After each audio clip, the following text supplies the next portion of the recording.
I'm Morgan Feldman, Customer Success Manager at T1V, and today I will be giving you a quick tour of the T1V app. The T1V app is available for download at t1v.com/app. What we'll go over today is how to connect to a room and share content.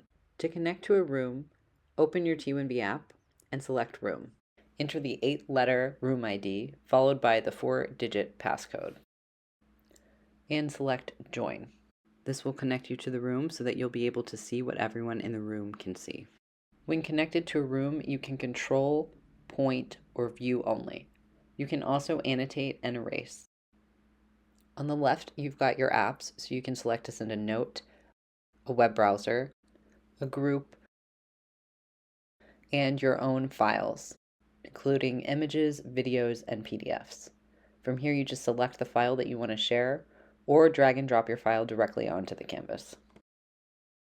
You can also download content from your ThinkHub canvas using the download tools, or right-click an individual piece of content to save as a PDF. To share your screen with a ThinkHub room, select the green Share button and select to share a window or your entire screen. You'll be able to tell that your screen is being shared by this gray bar at the top. I'm now pausing my screen share so I can go back to the T1V app view. So you can see that my paused screen share is being viewed on the room.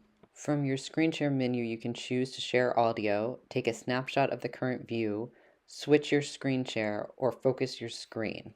When you're finished sharing, select Stop Share. This will stop your screen share. To disconnect from the ThinkHub, select Leave, and you're now entirely disconnected from that ThinkHub. From your T1V app dashboard, you can create cloud canvases by selecting Canvas. This will allow you to create canvases that live in the cloud and can be accessed from your T1V app at any time. Once you've created your canvas, you can add content, including images, PDFs, and videos. You can share your canvas with collaborators so they can access your canvas from the T1V app, and you can share your canvas with the room. For more information, visit the T1V knowledge base at knowledge.t1v.com.